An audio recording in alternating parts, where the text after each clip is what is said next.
The helicopter spun wildly in the sky, blades slicing through the storm like broken wings. I remember clutching the seat, my knuckles white, as lightning cracked over the endless sea.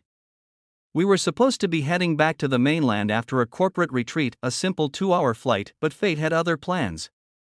The pilot's voice shouted something about engine failure, but his words were drowned in the chaos. Then came the plunge, the ocean rushing up, the deafening impact, and the cold blackness that swallowed everything. When I opened my eyes, all I could see was sunlight cutting through the blue haze above me. My throat burned with salt, and my body ached. Waves lapped around me, carrying pieces of the wreck. Somehow, I had survived. My name is Ethan Cole, 29, a quiet, overworked assistant to one of the most intimidating CEOs in the country, Clara Vaughn, a woman known for her iron will, cold tone, and flawless perfection. If someone had told me a week ago that I'd be stranded with her on a deserted island, I would have laughed. But as I dragged myself to the shore, coughing and gasping, I saw her there, unconscious, lying face down in the sand, her once impeccable business suit torn and soaked. Before we dive deeper into this unbelievable story, please take a moment to like, comment, share, and subscribe to Kindly Tube, especially if you believe in kindness, fate, and second chances. Because what happened next changed not just my life, but the way I saw the world. The first day was chaos. The island was small, ringed with white sand and surrounded by clear blue waters that looked deceptively peaceful. Palm trees stretched toward the sky, and the air smelled of salt and sun. When Clara woke, she looked around in disbelief, brushing sand from her hair, her voice trembling for the first time I'd ever heard. She had always been the woman who controlled boardrooms, who never let emotion break through her calm mask, but now, under the blazing sun, her authority meant nothing. She was just another human being, lost. We searched for other survivors, but there was no one. The helicopter was gone, swallowed by the sea. The only things we found were a floating crate of supplies, a half-broken radio, and a few bottles of water. For the first time in my life, I saw fear in her eyes. And for the first time, she saw courage in mine. The first night was cold, the ocean winds cutting through our damp clothes. We built a small fire using broken branches and the remnants of a seat cushion. I tried to keep things light, cracking a few dry jokes, but Clara barely spoke. She sat by the fire, staring into the flames, her once perfect hands trembling. I knew that behind her composure was the same question burning in my chest: will anyone ever find us? Days turned into a rhythm of survival. We scavenged fruits, caught rainwater, and learned to fish with sharp sticks. The radio crackled every night, but no rescue came. I saw Clara change, slowly, painfully. The woman who once barked orders now knelt beside me, learning to build a shelter from palm leaves. She stopped talking about deadlines and meetings, and instead asked me about my dreams, my family, my past. I told her I'd grown up in a small town, working 2 jobs to support my younger brother after our parents died. She really listened, and for the first time, I felt seen by her, not as an employee, but as a person. One afternoon, after nearly 2 weeks, I found her standing at the edge of the water, looking out at the horizon. Her hair, once perfectly straight, now fell in soft, wild curls. Her skin, kissed by the sun, glowed with a warmth I'd never seen before. She looked free. When she turned to me, her eyes softened, and she said quietly, "It's strange. I spent my whole life controlling everything. Now I realize how little that matters." Her voice cracked on the last word, and I saw tears in her eyes.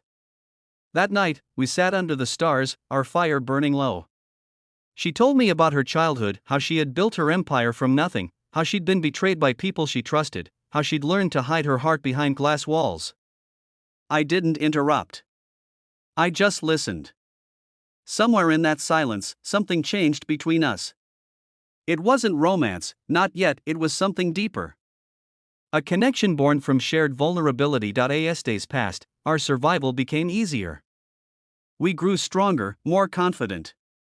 I made a trap for fish, she learned to make coconut water drinkable. We laughed more, argued less. But with every sunset, hope dimmed a little. The radio battery was dying, and no ship had come near the island. One afternoon, after a failed attempt to light a signal fire, I found Clara sitting on a rock, staring at the sea again. Her voice was soft, almost a whisper. "If no one comes, will you stay with me?" The question hung in the air, carried by the wind. My heart stopped for a moment. I looked at her, the woman who once ruled my world with power and precision, now sitting barefoot in the sand, her eyes filled with quiet fear and longing. I wanted to tell her that I would, that there was nowhere else I'd rather be than by her side. But the words caught in my throat. I didn't answer. Instead, I sat beside her. The silence between us said more than words ever could then. Everything changed one morning when I woke up to a strange sound, a distant hum. I jumped up and ran toward the beach, my heart pounding. A ship. Far on the horizon, moving slowly. I yelled, waving my arms, lighting the last of our signal fires. Clara ran beside me, tears streaming down her face. We screamed until our voices were hoarse. Finally, the ship turned.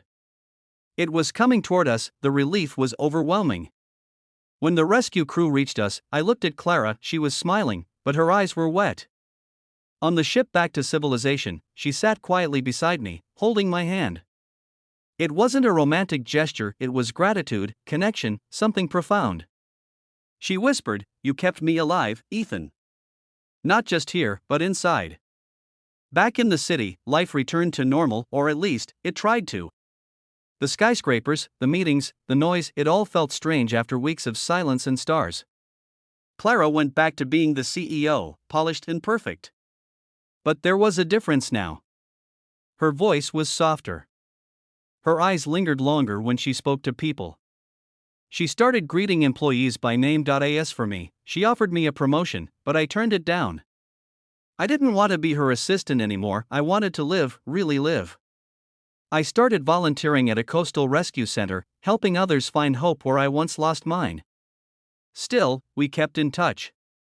Every Sunday, she'd send a message, "Hope the sea's calm today." Then, one sunny morning, I received an unexpected call. Clara wanted to meet. When I arrived, she was standing near the harbor, dressed simply, her hair tied back, holding 2 cups of coffee. She smiled, and in that moment, all the walls between us disappeared again. "I'm leaving the company," she said softly. "I'm buying a small piece of land near the coast. Somewhere quiet. I just want peace. Want to build something real." She looked up at me, her eyes shimmering in the daylight. "Will you stay with me this time?" This time, I didn't hesitate. I took her hand, feeling the warmth of the sun, the salt of the wind, and the truth between us.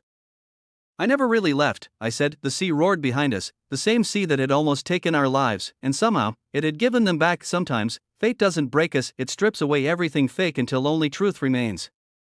Clara and I were 2 people from different worlds who had to lose everything to discover what truly mattered: kindness, humanity, and connection. If this story touched your heart, please like, share, comment, and subscribe to Kindly Tube. Let's keep spreading stories that remind us that love, hope, and kindness can grow even in the most unlikely places.